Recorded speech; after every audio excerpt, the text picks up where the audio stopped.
Are you struggling for consistency in your sim racing? Does your iRating look like a roller coaster? If so, we have good news for you. The way to get more consistent is to first understand what you're doing differently than the professionals. And VRS is the answer. With our competitive subscription, you will have the telemetry, setups, tutorials, and everything else you need to fully analyze your driving. Our data packs and the ability to compare your driving with the best in the world will show you exactly where to adjust your inputs, change your driving line, and shave seconds off of your lap times. And our powerful and precise Direct Force Pro wheelbase and precision pedals are being used by some of the world's best drivers. All these champions agree that VRS hardware is not just the best on the market, it's also priced well below the competition. So if you're looking to upgrade to direct drive and the best pedals in sim racing, VRS is your answer. If you want to get better, get faster,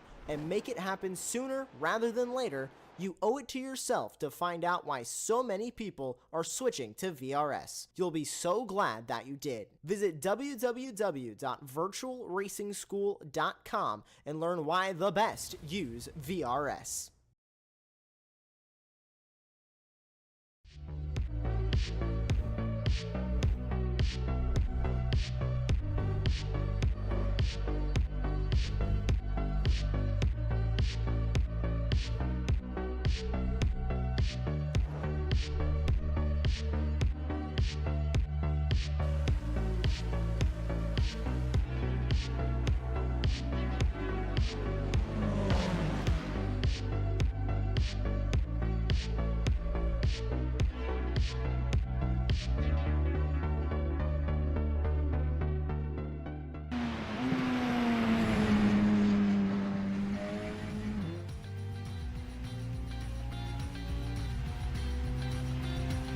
Greetings, race fans, and welcome to Apex Racing TV's presentation of the Radical Esports Cup. J.R. Gregory here with you on the call. Beside me in the commentary booth, Aaron Smith, and our producer today, Joshua Wilkie. And the star of today's show, the fantastic Radical SR10, 425 horsepower, only 725 kilos, no traction control, no ABS. And folks, we are showing the top split of the public server here this afternoon, 2100 GMT Friday, as we do every week. So this is not a league event. This is not a private event. So if you would like to give these radicals a whirl and show up and appear with us on Apex TV, I'd encourage you to do that. Mastery of this SR10.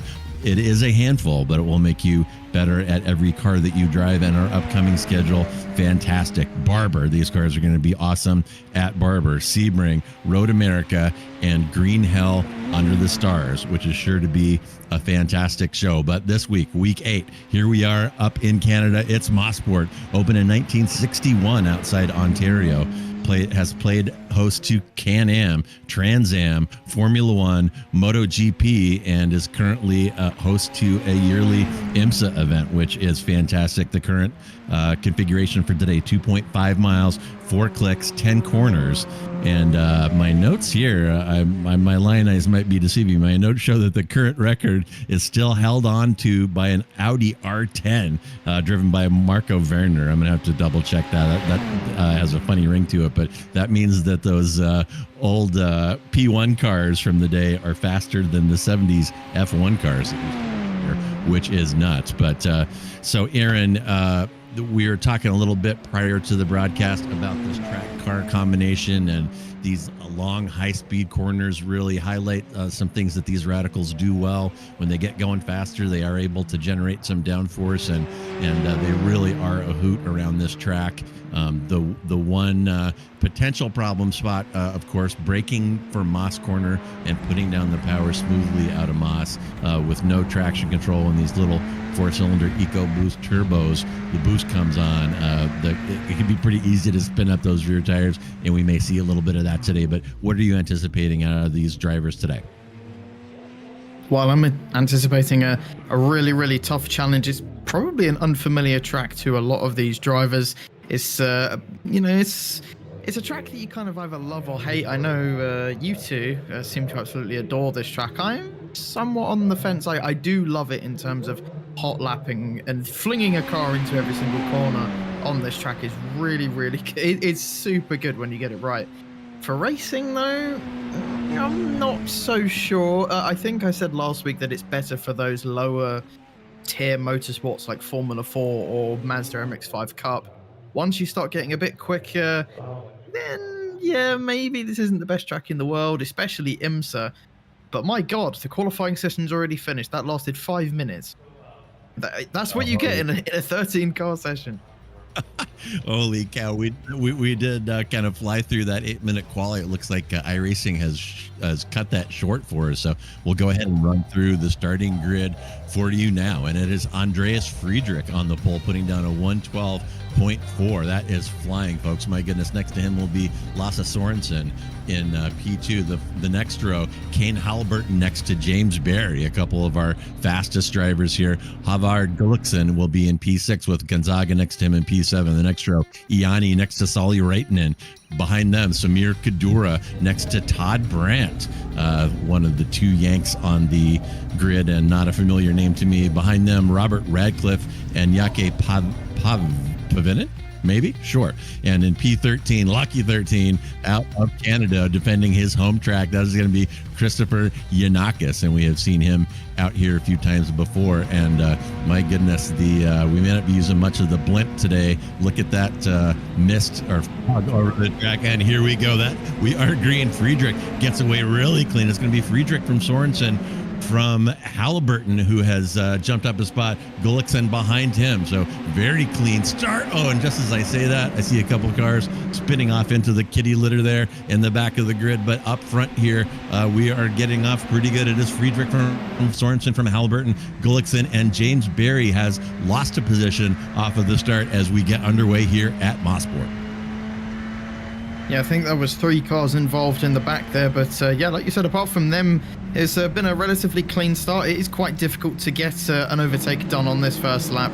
As turn 1, on those slower speeds, it's not really a corner. You kind of just let go of the clutch and go.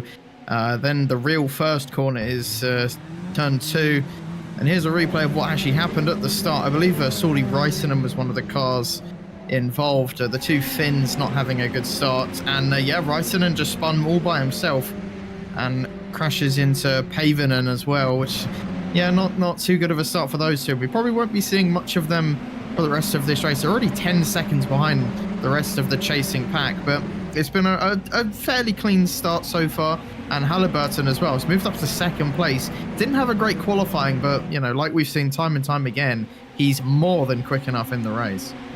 Yeah, rough start there for Raitanen. It can be a challenge to get these cars moving off of the start, off of that standing start on cold tires. And Pavinen, nothing he could do about that. You'll see there's Raitanen slowly rotating, and here comes Pavinen. Nothing he can do. Bam.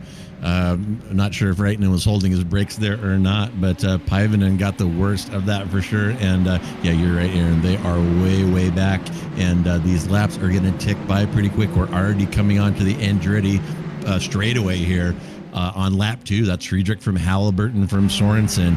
And the last couple of races here in these radicals, and we may be seeing it right now. Here comes Gulliksen, is disputes over turn 8. That's that right-hander coming off of the back straight. We saw some side-by-side action there, kind of nonstop last time we were here, and there it is developing there. That is Barry Gulliksen, and who else is involved in that? Maybe Kadura sniffing around behind him. Barry, oh my goodness, wow. Barry's got Gonzaga sniffing around behind now, but yeah, we are going to see some side-by-side and some risk-taking there into turn 8 on every lap. And folks, here is another one of my very favorite portions of this track as these cars get really light over that rise there. And this is one of those places where you have to take a risk on every lap, and it's one of the most thrilling parts of driving on this track, in my opinion.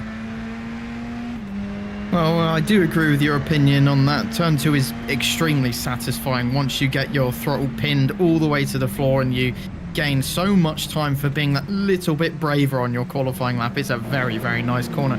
Kind of reminds me of turn 1 at Brands Hatch. It kind of has that similar effect where you just kind of need to trust the aerodynamic and mechanical grip of the car. Going into it, you just need to be brave and hope that it sticks on corner exit. And well, when you get it right, It's absolutely amazing to fly through there. Another corner, like you were talking about last lap, this corner, turn 8, is absolutely amazing for racing as well. I remember in my championship-winning F3 season here on Apex, at one of the rounds at this track, at Mosport, and we'll come back to that story in a minute. I believe there's been an incident behind. I believe that was Gullickson and Brandt. So actually, Brandt just had a quick in and out blip of connection, but I believe Gullickson had a issue down at turn 8. I don't think he's going to make contact. James Barry's getting awfully close. It was contact with James Barry, and well, I saw him on that previous lap getting very, very close, and unfortunately this time he did end up making contact. And yeah, I think I heard him apologizing on the radio, which is always a good thing, very sportsmanlike from Barry. Of course, we saw Barry have a couple of issues on Sunday in his race on the Radical European Championship. But here's the first real move for the race lead that we are seeing between Halliburton and Friedrich. Halliburton has used that slipstream over the last few laps to his advantage. Is he going to go around the outside? He's gotten very deep, but that's kind of what you want to do at turn 8, and he gets it done very close between him and Friedrich. But into that corner, that's what you want to do. You need to send it. You need to trust the car that it's going to turn in and kind of park it on the apex of turn 9. And he did that. And, well, we should probably see him run away with the lead like he did last week. Yeah, that was nuts. And Friedrich did his best defense there to cover the inside. Halliburton able to send it around the outside, and Halliburton showing his mastery of these radicals. That is a very tough move, and you do have to trust that you're going to maintain grip as that grass gets closer and closer, with the barrier waiting at the edge of the opposite edge of the grass going there through turn 8. And Halliburton makes it look easy, and look at that gap, Aaron. Already he's extended to about 0.6 over Friedrich. So now it's Halliburton from Friedrich from Sorensen, and followed by Barry, Gonzaga, Kadura, Iani, Gullickson, Brent, and Reitman are your current top 10. And there goes Halliburton now down the Andretti straight and going back to the scene of the crime on the last lap, turn 8. And boy, these laps are going by very quickly. We're going to get 20 laps here in today in Canada, and so far some exciting racing from these guys. Well, it's definitely been more exciting than the sprint qualifying. Try and have a guess who's on pole.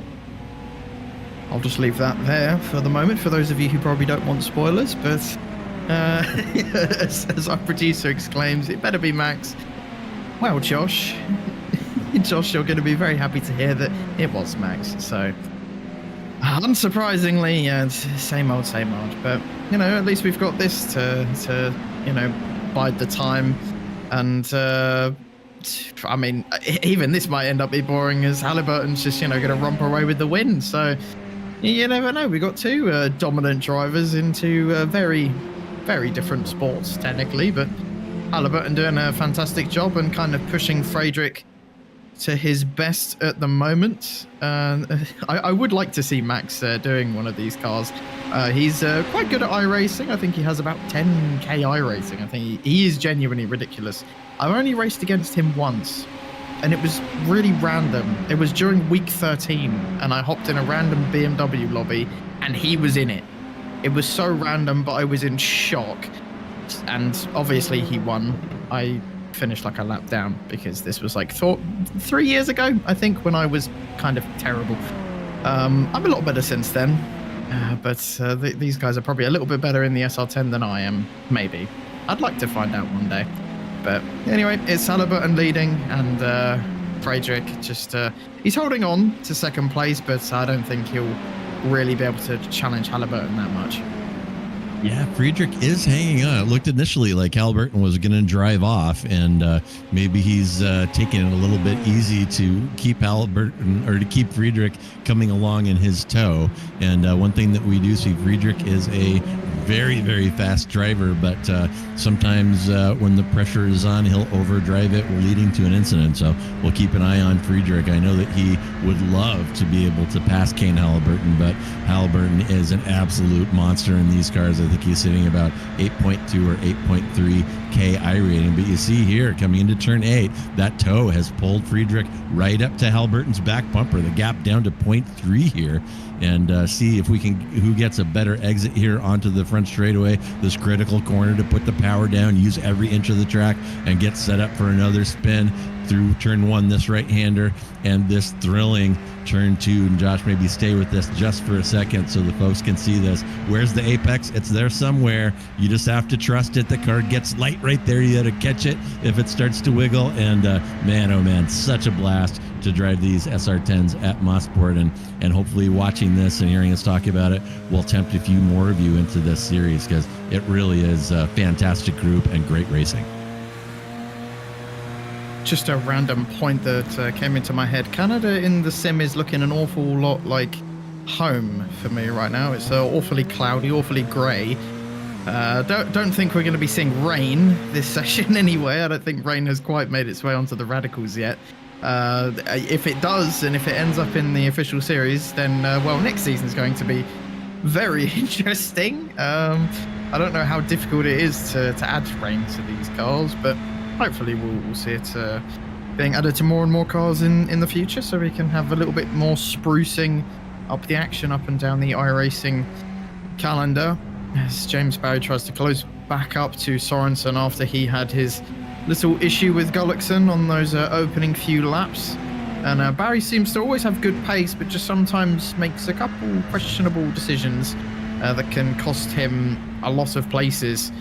But he's doing all right at the moment, and luckily there's no post-race stewards to give him a penalty for what he did to Gullickson. He just gets a 4X for it, which will damage his safety rating, but probably not damage his ego, as he's probably looking on for a podium at the moment, as Sorensen looks to have some decent pace, but I don't think he's quite matching up to the Brit behind him. And Barry's going to have to get right up close through Moss Corner, and he's got a pretty good exit here. And I believe this is where we're going to see the first real attack for James Barry. And we might also see an attack from Friedrich, because he's kept with Halliburton, to be fair, and that he's using the slipstream to his advantage. May as well try and go for the move around the outside. We've seen this move once already, as Halliburton just sends it into that corner and manages to stay ahead. And Halliburton seems to be good at attacking and defending. Hello, this is another good battle. That was really good defending from the Norwegian, as he cuts the nose off the Brit there, manages to hold on for third. And while Barry might look the faster driver, is he going to be able to get past in these next 10 laps? Yeah, he definitely has some time to do it, and some great camera work by our producer there, showing what is at stake on that entry to turn 8. Most drivers will cover the inside and leave that outside open, and it takes some stones, and it takes a lot of bravery to delve into the outer limits of turn 8 there. And you saw just then Halliburton able to hold off Friedrich, because Friedrich was not quite brave enough, trying to send it deep around the outside, under braking. Friedrich will have another crack at it here, and you can watch the massive slipstream of these Radicals come into play here as we exit Moss Corner. Friedrich has a 0.5 gap forward, and it is dropping. It is now 0.4, dropping further, 0.3 now, and Halliburton will cover the outside this time. And Friedrich may not have been anticipating that, didn't have a plan B, and didn't try to stick it in. And somehow, whoa, wait a minute, James Barry has moved up into P3 with a 1 second gap back to Sorensen. So something happened there that I did not see. Sorensen might have had a bobble, and Josh is going to spin that up for us now. Well, thank you, Josh, for being an absolutely lovely man and doing this job that we could never dream of.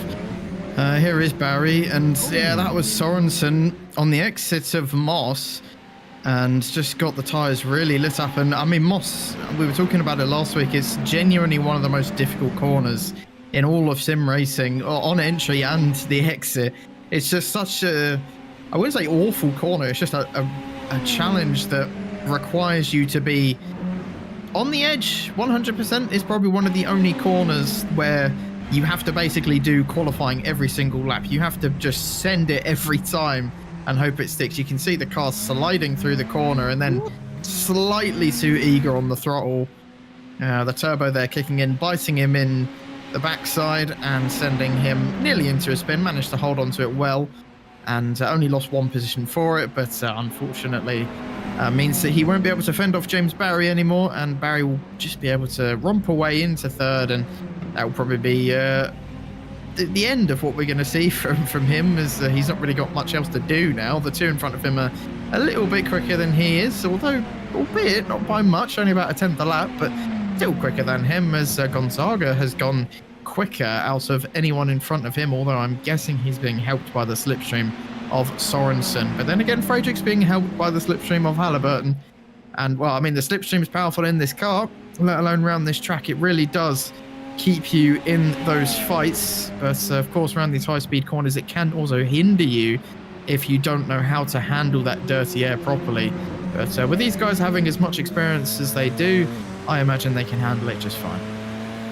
Yeah, and here we go again down that back straight. We're riding along with Halliburton now. He's looking back at Friedrich. Great camera work there, and you can see that gap on our timing tower dropping. What will Halliburton do this time? He'll cover the inside and open the door around the outside for Friedrich, and yet again, Friedrich unable to replicate Halliburton's efforts, breaking deep on the outside entry to turn 8 there. It is so tough, folks, and a tiny error there will be race ending. You touch that grass, you're in the wall, and it is over. So as we start lap 13, it is still Halliburton from Friedrich from Barry, and after being dispatched by Barry, Sorensen sitting in P4 with Gonzaga sniffing around behind him. So Sorensen's trip down through the grid may be continuing, as Gonzaga may end up at a crack at him this time around, as you see them coming through the mist here, heading down towards Moss, or getting in that neighborhood anyway. And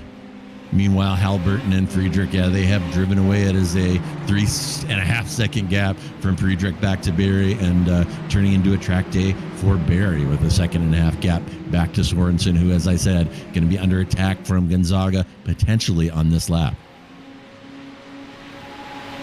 Potentially, Gonzaga's looking pretty speedy at the moment, so the gap at the top has just opened up a little bit on this lap anyway, as that's Cadora, who's just been, I believe, passed by Gullickson. Not sure what happened there between those two, and well, you can see Yanni also trying to get involved in the fight. I would not recommend going 3 wide, and they all go single file just about, and then Gullickson thinks twice, goes for that last minute move. That was really, really brave by the Norwegian, and got 6th place back. And well, fair play. That was, you know, it's absolutely sent it on Cadora into turn 8. Caught him napping a little bit. We're going to actually see what happened. I think it's in Moss corner again, unsurprisingly. And I'm guessing probably on entry. It looked like it anyway. And yeah, just a little bit too wide. Got on the grass. And, well, good avoidance from Gullickson there. He drifted his way through turn 5 and nearly lost the place to Iani.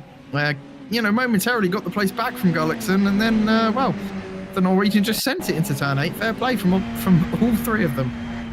Yeah, and we've seen a couple of great catches here coming out of Moss. Look at him drift that radical. Oh, and it could avoid there, but man, it takes some reflexes once those tires light up, rear tires light up, and the car starts rotating. Takes some reflexes to catch that, and his Cadura's tires may have suffered in that maneuver, and caused him to wash out of turn 8 and give that spot right back. But the action is warming up a little bit now. Lap 15 of 20, so 6 to go. Oh, and no. Something's happened to Friedrich. Oh yeah, the timing tower, good eye. Looks like Friedrich has had some kind of incident. That gap that was very small has climbed up to about 4 seconds and increasing here. So we get a replay here. Here's Friedrich coming along behind Halliburton through turn 1. And is he going to get in the grass? Oh, yep. Bang. Oh, my goodness. And I'd be lying if I said that I had never done that, because I definitely have. Get one blade of grass there on the outside, car over rotates, and it just throws you into that wall there at the pit exit. So Friedrich, worse for wear there for sure, as we see Barry coming through, and busted nose on one of these radicals kills the arrow, and you're seeing that impact Friedrich's race right now. So that'll put Barry up into P2, and Halliburton now in a familiar position of a solo track day with a mile behind him, 4 seconds to Barry. Yeah, I mean, like you said, it's an easy mistake to make. Going wide at the exit of turn 1 is very, very easy to do, whether or not you're following another car. Just in general, if you get it a tiny, tiny fraction early, getting back on throttle, yeah, you're heading to the scene of the accident. I was quite surprised at the way the car rotated so quickly, to be fair. Usually if you go wide there, it kind of you just get beached on the curb, or you go on the grass, and you're just a passenger at that point, as Halliburton gets very squirrely into the entry of Moss. He lost about 3/10 during that, but managed to keep the car under control. Of course, he's not under any pressure now.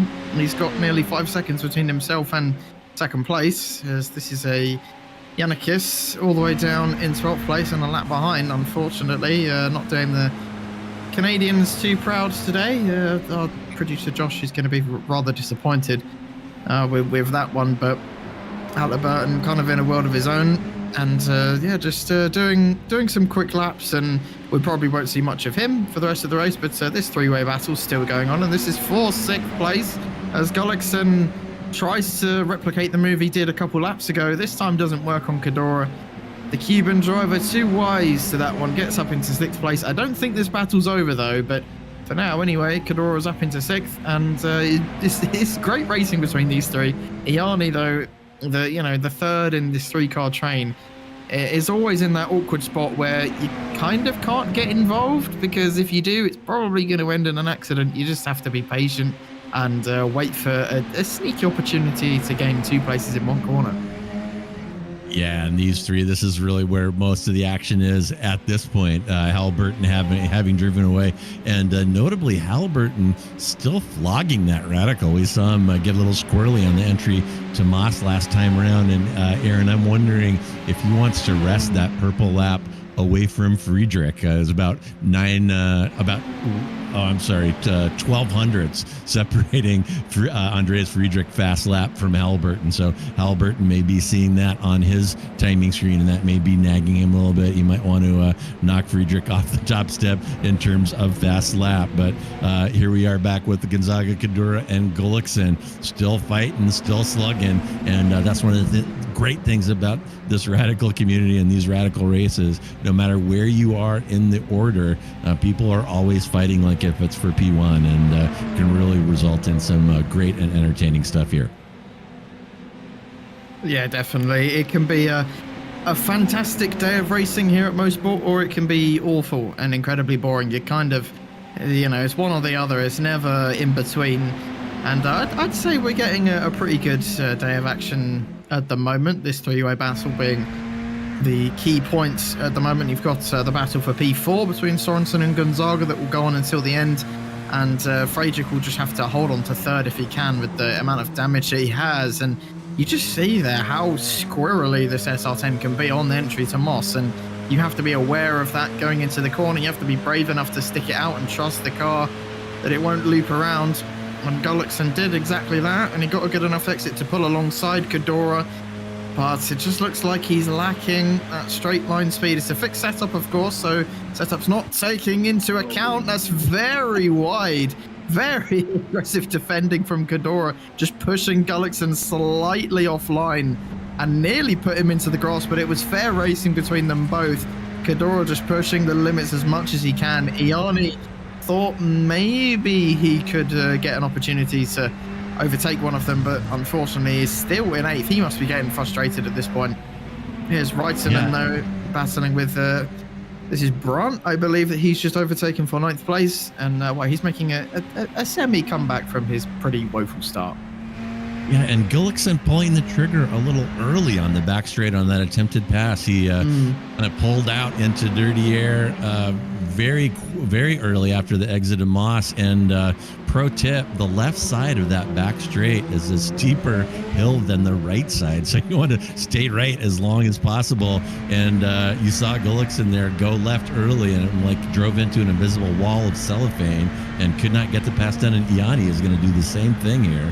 And you'll probably see the same result, although he is edging ahead of Gullickson here and taking that, unable to do the Halliburton late break on the outside entry into turn 8. So tough to pull off, and many people attempt it, and so far in this race only Halliburton has pulled it off. Oh, and a little bushwhacking there up front, and that is going to be costly. Iani is going to get, Gullickson will get through on Kadura, or will he?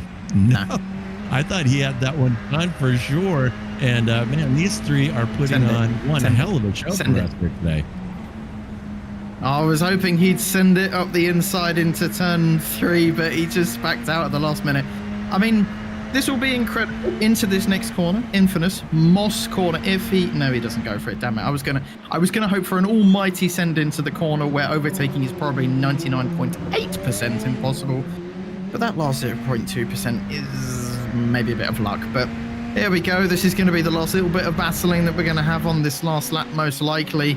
Can Gullickson finally make his way up into P6? He pulls out the slipstream. Is it going to be too ugly early for him once again as Halliburton crosses the line? Unsurprisingly, here goes Iani. This is the first time we're seeing them all battle 3 wide. Gullickson goes off the track. He's into the gravel. Can Iani do anything now? No, he can't. Double contact. Iani's off into the wall, and Gullickson goes back past. So in the end, they all end up exactly where they were. Gullickson into the gravel and Iani. We didn't quite catch the contact between Kadora and Iani. We're going to get a replay of that right now. And well, let's just take a look at this absolute, last 10 seconds of chaos in this race here at Mosport, and where you can barely see anything. It's so foggy, but here we go then.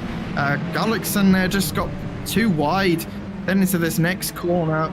We'll get a quick replay of that as well.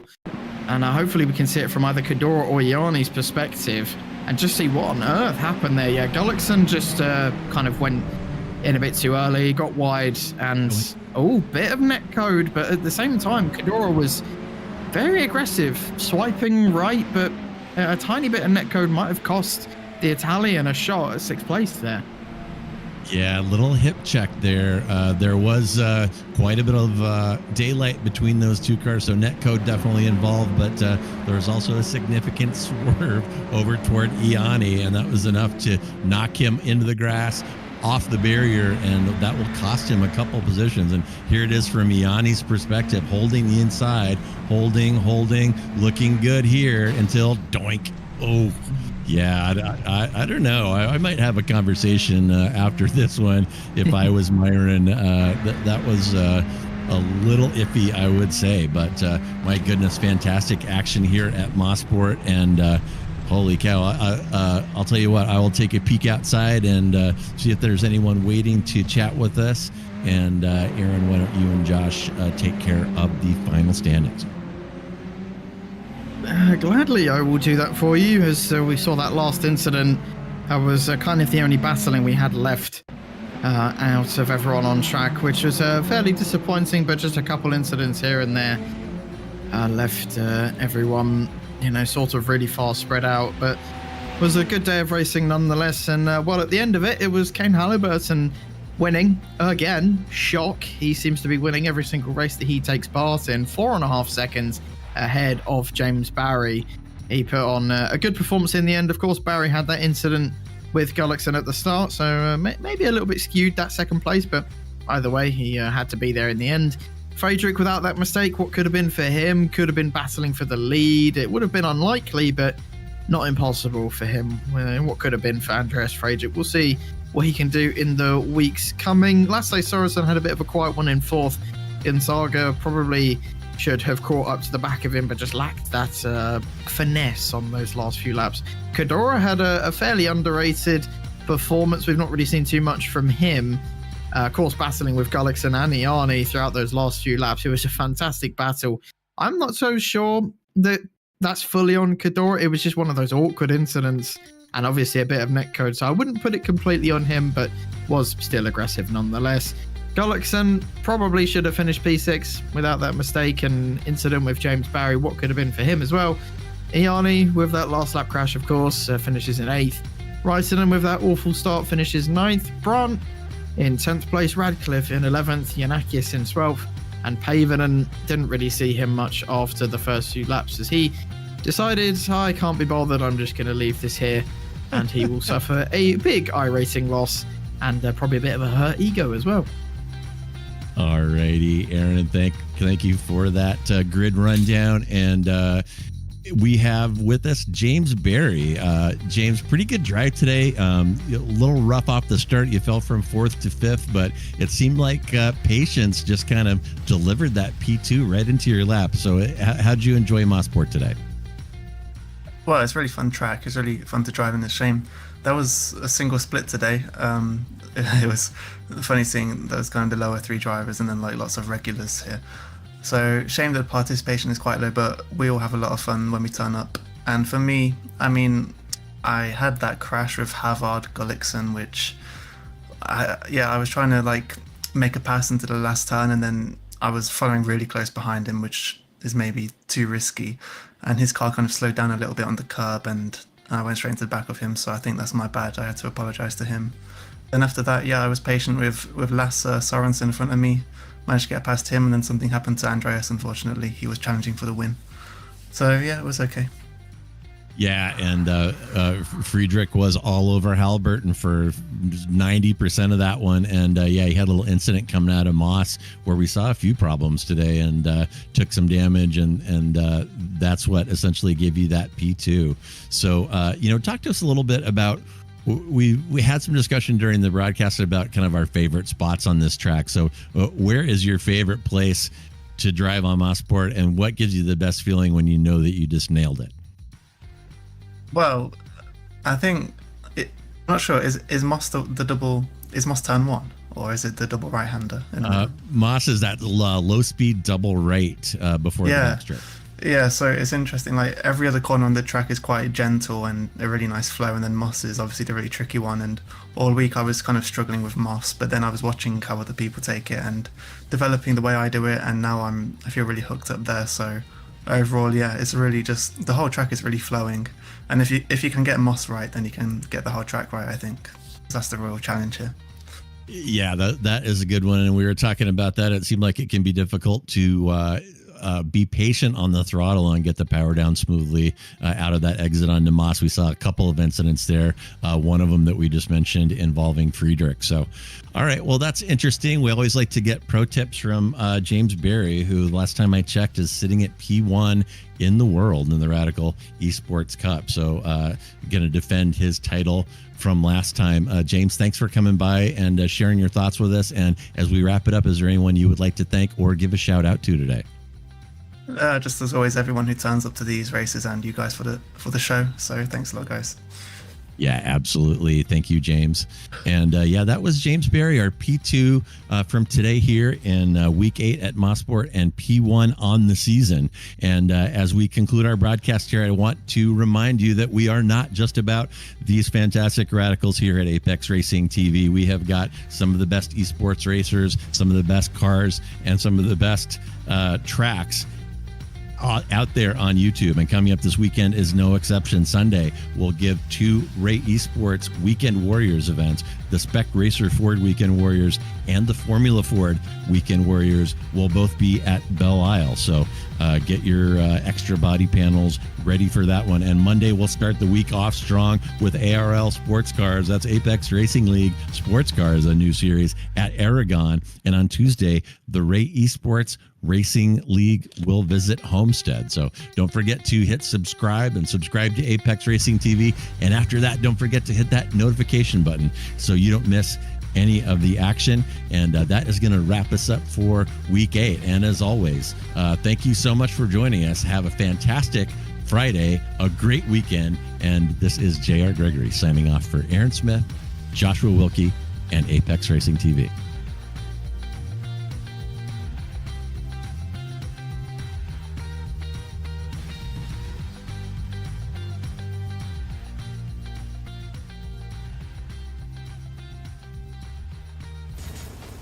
Are you struggling for consistency in your sim racing? Does your iRating look like a roller coaster? If so, we have good news for you. The way to get more consistent is to first understand what you're doing differently than the professionals. And VRS is the answer. With our competitive subscription, you will have the telemetry, setups, tutorials, and everything else you need to fully analyze your driving. Our data packs and the ability to compare your driving with the best in the world will show you exactly where to adjust your inputs, change your driving line, and shave seconds off of your lap times. And our powerful and precise Direct Force Pro wheelbase and precision pedals are being used by some of the world's best drivers. All these champions agree that VRS hardware is not just the best on the market, it's also priced well below the competition. So if you're looking to upgrade to direct drive and the best pedals in sim racing, VRS is your answer. If you want to get better, get faster,